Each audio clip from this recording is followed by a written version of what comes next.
দর্শক শুভেচ্ছা, আপনাদের সবাইকে আমন্ত্রণ চ্যানেল 24 সকাল 7টার খবরে শুনছিলেন প্রেসিডেন্সি ইউনিভার্সিটি সংবাদ শিরোনাম, সঙ্গে আছে তানফির আহমেদ। আরএফএল গ্যাস্টো এর সাইন্টিফিক নজল আর ব্রাশ বার্নার খরচ বাঁচায় 25%। পুরো খবর। রাজনীতিতে গভীর সংকট, চলমান রাজনৈতিক অস্থিরতা নিয়ে আজ বিএনপি এবং জামায়াতে ইসলামের সাথে বৈঠকে বসবেন প্রধান উপদেষ্টা ডক্টর মোহাম্মদ ইউনূস। শুক্রবার দল দুইটি থেকে আলাদাভাবে এই তথ্য নিশ্চিত করা হয়েছে। সন্ধ্যা 7:30টায় জামায়াত এবং 8:30টাতে বিএনপির সাথে এই বৈঠক অনুষ্ঠিত হবে। সাম্প্রতিক রাজনৈতিক অস্থিরতায় প্রধান উপদেষ্টা পদত্যাগ করতে চান বলে শুক্রবার খবর বের হয়। তবে প্রধান উপদেষ্টার বিশেষ সহকারী ফয়েজ আহমেদ তৈয়ব জানিয়েছেন প্রধান উপদেষ্টা পদত্যাগ করছেন না। এর আগে বৃহস্পতিবার দেশের বর্তমান উদ্ভূত পরিস্থিতি থেকে উত্তরণে সর্বদলীয় বৈঠক ডাকতে প্রধান উপদেষ্টা প্রফেসর ডক্টর মোহাম্মদ ইউনূসের প্রতি আহ্বান জানান জামায়াতে ইসলামের আমির ডাক্তার শফিকুর রহমান।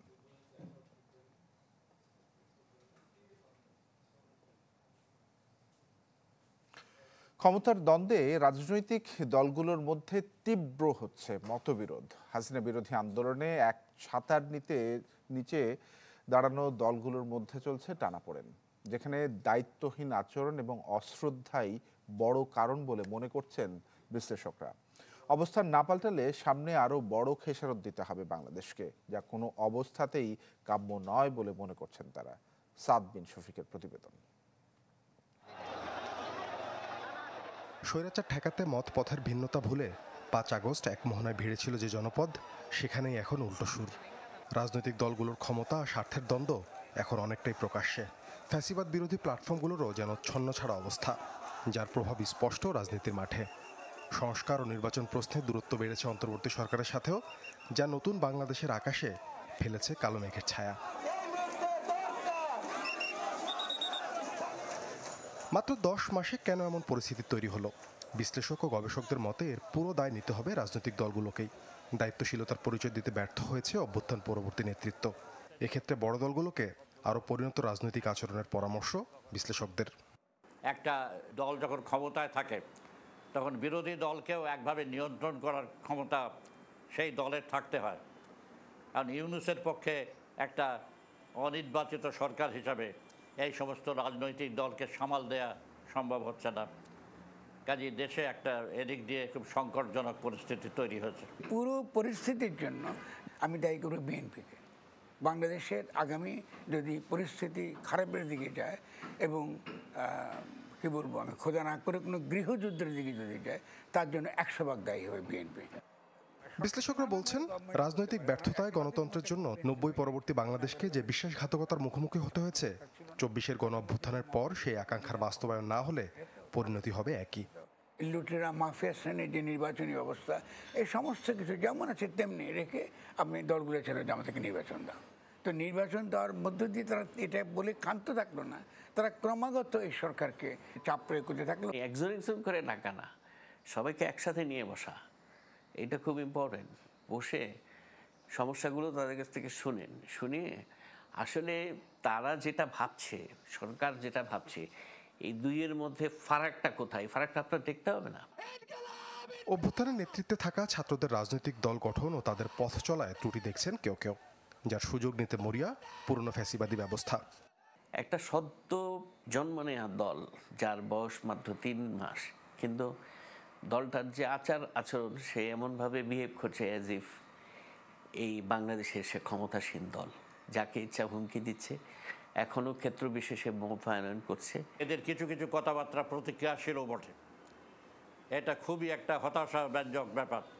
কারণ যারা মনে করেছিল যে এই ছাত্ররা বেরিয়ে এসে এই দেশের গণতান্ত্রিক রাজনীতিতে একটা বড় ভূমিকা রাখবে, গণতান্ত্রিক ঐতিহ্য সৃষ্টির ক্ষেত্রে একটা ভূমিকা রাখবে, সেখানে দেখা গেল তারা উল্টো কাজ করছে। তাদের এই নির্বাচনী রাজনীতির দিকে আসা, এই গণ অভ্যুত্থানকে পূর্ণ বিজয়ের দিকে না নিয়ে গিয়ে, এটাকে আমি সমর্থন করি না। আমি ডক্টর ইউনূসকে কার্যত অলমোস্ট অরক্ষিত রেখে একটা সেনা সমর্থিত সরকার বানিয়ে আপনারা রাস্তায় নির্বাচনের জন্য আপনি হইচই করছেন, এটা তো হবে না, এটা তো গ্রহণযোগ্য হতে পারে না। সম্প্রতি রাজনৈতিক দলগুলোর পরস্পর বিরোধী বক্তব্য আর নানা দাবিতে টানা আন্দোলন ঘিরে ক্ষুব্ধ হয়ে পদত্যাগের ইচ্ছার কথা জানান প্রধান উপদেষ্টা ডক্টর মোহাম্মদ ইউনূস। এতে আরও জটিল হয়ে ওঠে দেশের রাজনৈতিক পরিস্থিতি। সাদবিন শফিক, চ্যানেল 24, ঢাকা। দেশ জুড়ে তোলপা ওয়ালটন ফ্রিজ কিনে আপনিও হয়ে যেতে পারেন মিলেনিয়ার। ডক্টর ইউনূসের পদত্যাগ চায় না বিএনপি, তবে তিনি থাকতে না চাইলে জনগণই বিকল্প বেছে নেবে, এমন মন্তব্য করেছেন বিএনপির স্থায়ী কমিটির সদস্য সালাউদ্দিন আহমেদ। আরেক অনুষ্ঠানে বিএনপি নেতা নজরুল ইসলাম খান বলেন, এক একজনের এক এক মত থাকলেও সব সময় দেশ এবং জনগণের কল্যাণ চায় দলটি। ডক্টর ইউনূস পদত্যাগ করছেন, নাহিদ ইসলামের এমন মন্তব্যের পর বিষয়টি এখন টপ অব দ্য কান্ট্রি জানিয়ে রাজনৈতিক মহলে চলছে নানা আলোচনা। তিনি বলেছেন যে ডিসেম্বরের মধ্যে একটি জাতীয় নির্বাচন অনুষ্ঠান করা উচিত। দেশের এই পরিস্থিতিতে কি ভাবছে বিএনপি, এ নিয়ে গণমাধ্যমের সাথে কথা বলেন দলটির স্থায়ী কমিটির সদস্য সালাউদ্দিন আহমেদ। জানান, প্রধান উপদেষ্টার পদত্যাগ চায় না বিএনপি, তবে তিনি থাকতে না চাইলে জনগণই বিকল্প বেছে নেবে। আমরা তো ওনার পদত্যাগ চাইনি, তারপরেও যদি উনি ব্যক্তিগতভাবে মনে করেন যে ওনার অসুবিধা, উনি থাকতে চান না, তখন জাতি সেটার বিকল্প চিন্তা করবে। এই পৃথিবীতে কেউ অপরিহার্য নয়, কিন্তু আমরা মনে করি উনি একজন বিশ্ববরেণ্য সম্মানিত মানুষ। তিনি এই বিষয়টা অনুধাবন করে অতি শীঘ্র নির্বাচনে একটা রোডম্যাপ প্রদান করে সংস্কার এবং বিচার কার্য চালু থাকবে এবং জাতীয় ঐক্যমতের ভিত্তিতে উনি সরকার পরিচালনা করবেন। এদিকে তরুণ প্রজন্ম আগামীর বাংলাদেশ কেমন দেখতে চায় তা জানতে দেশব্যাপী কর্মসূচি পালন করছে বিএনপির 3 অঙ্গ ও সহযোগী সংগঠন ছাত্রদল, যুবদল ও স্বেচ্ছাসেবক দল। বগুড়ায়, রংপুর ও রাজশাহী বিভাগ আয়োজিত সেমিনারে অংশ নিয়ে বিএনপির স্থায়ী কমিটির সদস্য নজরুল ইসলাম খান জানান, এক একজনের এক এক মত থাকলেও সবসময় দেশ ও জনগণের কল্যাণ চায় দলটি। একটি অন্তর্ভুক্তিমূলক, বৈষম্যহীন, গণমুখী, অগ্রসরমান, উন্নয়নমুখী একটা মানবিক বাংলাদেশ গড়ে তোলার ইচ্ছা নিয়ে কাজ করে চলেছি।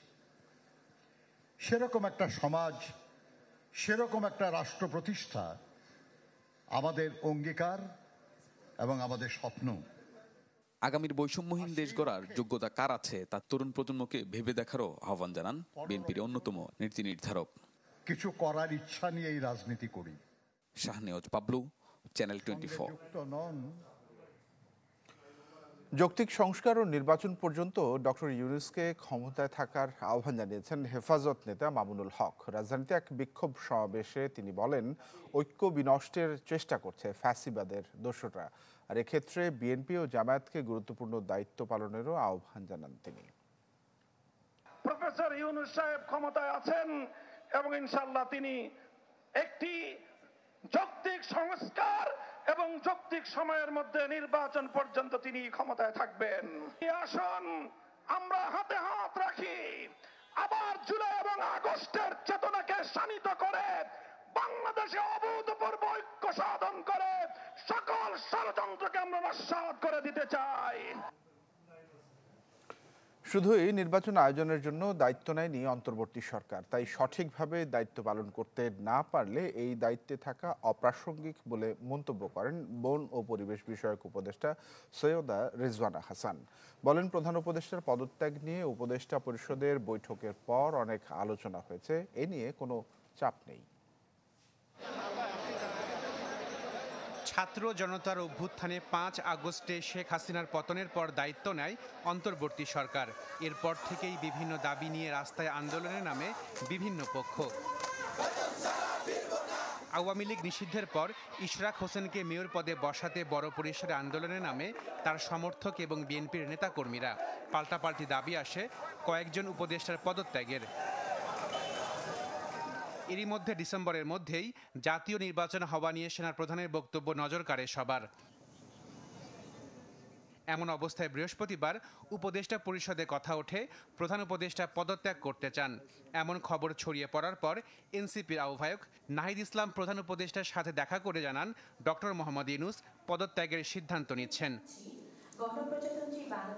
শুক্রবার সকালে ঢাকা বিশ্ববিদ্যালয়ে এক অনুষ্ঠান শেষে সাংবাদিকদের প্রশ্নের জবাবে উপদেষ্টা সৈয়দা রিজওয়ানা হাসান জানান, সরকারের দায়িত্ব পালনে প্রতিবন্ধকতা তৈরি হচ্ছে প্রতিদিন, তাই দায়িত্ব পালন করতে না পারলে ক্ষমতায় থাকার প্রাসঙ্গিকতা নেই। যে আমরা যদি আমাদের দায়িত্ব পালন করতে পারি তাহলেই আমাদের দায়িত্বে থাকাটা প্রাসঙ্গিক। যদি দায়িত্ব পালন করতে না পারি, আমাদের যার যার নিজস্ব অনেক কাজ আছে, তাহলে দায়িত্ব পালন করাটা আর প্রাসঙ্গিক থাকলো কিনা। এই প্রতিবন্ধকতাগুলোকে আমরা কিভাবে মোকাবেলা করব, আদৌ মোকাবেলা করতে পারবো কিনা, যদি মোকাবেলা করতে পারি কিভাবে করব, যদি মোকাবেলা করতে না পারি তাহলে আমাদের কি করণীয় হবে, আমরা সকলে মিলে এটা চিন্তা করছি। এই দায়িত্বটা পালন করা তখনই আমাদের পক্ষে সম্ভব হবে যখন আমরা সকলের সহযোগিতা পাবো। প্রধান উপদেষ্টার পদত্যাগের ইস্যুটি নিয়ে উপদেষ্টা পরিষদের বৈঠকের পর দীর্ঘ আলোচনা হয়েছে বলে জানান পরিবেশ উপদেষ্টা। বলেন, শুধু নির্বাচনের জন্য দায়িত্বে আসেনি অন্তর্বর্তী সরকার। একটা দায়িত্ব হচ্ছে সংস্কার, একটা দায়িত্ব হচ্ছে বিচার, একটা দায়িত্ব হচ্ছে ইলেকশন। শুধুমাত্র ইলেকশন করবার জন্য তো আমরা দায়িত্বটা নিইনি, যেহেতু আরও দুটো দায়িত্ব আছে, আমরা সেগুলো আসলে পালন করতে পারছি কিনা। আমাদের বিবেচনায় বিবেকে ওইটাই একমাত্র চাপ। ডিসেম্বর থেকে জুনের মধ্যেই নির্বাচন হবে বলে জানান উপদেষ্টা। বলেন, এদিক সেদিকের কোনো সুযোগ নেই। আশিকুন প্রিন্স, চ্যানেল 24, ঢাকা। এদিকে গণতান্ত্রিক রূপান্তরকে বাধাগ্রস্ত করে আরেকটা ১/১১ বন্দোবস্ত করার পায়তারা চলছে, এমন অভিযোগ করেছেন জাতীয় নাগরিক পার্টির আহ্বায়ক নাহিদ ইসলাম। সামাজিক যোগাযোগ মাধ্যমে দেয়া পোস্টে অভিযোগ করেন, দেশে অস্থিতিশীলতা তৈরি করতে দিল্লি থেকে ছক আঁকা হচ্ছে, আর এজন্য ফ্যাসিবাদ ও আধিপত্যবাদের বিরুদ্ধে দেশপ্রেমিক বাংলাদেশপন্থী ও ধর্মপ্রাণ ছাত্র জনতাকে সার্বভৌমত্ব, সংস্কার ও জুলাই গণ অভ্যুত্থানের পক্ষে ঐক্যবদ্ধ থাকতে হবে। দেশপ্রেমিক সেনা অফিসার ও সৈনিকদের সার্বভৌমত্ব ও বাংলাদেশ রক্ষায় প্রস্তুত থাকারও আহ্বান জানান নাহিদ। বলেন, ডক্টর ইউনূসকে দায়িত্বে রেখে এই রাজনৈতিকভাবে সব সমস্যার সমাধান করতে হবে। সংবাদের পর্যায়ে একটা বিরতি নিচ্ছি, ফিরছি একটু পর, সঙ্গেই থাকুন। দেখছেন চ্যানেল 24, সঙ্গে আছে তানভীর আহমেদ। রাজধানীর যাত্রাবাড়িতে ককটেল বিস্ফোরণের ঘটনা ঘটেছে, আর এতে আহত হয়েছেন 5 জন। শুক্রবার রাতে এই ঘটনাটি ঘটে। এতে পার্কের ভিতরে নার্সারির কর্মচারী জুয়েল ও সোহান সহ কয়েকজন আহত হন। এর মধ্যে জুয়েল গুরুতর আহত হওয়ায় তাকে ঢাকা মেডিকেলে জরুরি বিভাগে নিয়ে যাওয়া হয়। পুলিশ জানায়, যাত্রাবাড়িতে শহীদ জিয়া পার্কের ভিতরে পশ্চিম পাশের ফটক সংলগ্ন স্থানে ককটেলটি নিক্ষেপ করা হয়। অজ্ঞাতনামা ব্যক্তিরা এটি নিক্ষেপ করেছেন বলে ধারণা করছে পুলিশ। এই ঘটনায় আইনি ব্যবস্থা প্রক্রিয়াধীন। হঠাৎ করে বিকট শব্দের কারণে কানে কেউ শুনতেছিল না। তো সামনের দিকে পিছনের দিকে যখন আমি ঘুরলাম, সামনে থেকে পিছনের দিকে যখন আমি ঘুরলাম, দেখলাম যে গাড়ির ওইখান থেকে প্রচুর পরিমাণে ধোঁয়া। আর হাতের যে অবস্থাটা দেখতেছে, পায়ের যে অবস্থা শিলি করতেছে, আর হাতে যে বোমের যে জখমটা গেছে সেটা বের করার জন্য চেষ্টা করছে। সেলফি আপু, এখন কিছু খাওয়াও। এখন চরম ক্রেভিং, চাই কিছু এক্সাইটিং, মিস্টার নুডলস হয় কুকিং, টেস্টটা হয় amazing, mister noodles amazing test, mister noodles enjoy the best, mister noodles amazing test, mister noodles, mister noodles, mister noodles. কখনো কখনো শব্দই হয়ে ওঠে প্রতিরোধ, কখনো এক টুকরো খবরই হয়ে ওঠে বিপ্লব। কেননা গণতন্ত্র শুধু ব্যালট নয়, গণমাধ্যমও। গণ অভ্যুত্থানের পর কতটা বদলেছে একসময় ক্ষমতার খড়গে নিয়ন্ত্রিত সেই মাধ্যমের সত্য বলার দৃশ্যপট। নীল মাহবুবের রিপোর্ট, আর ক্যামেরাতে ছিলেন তুষার লস্কর।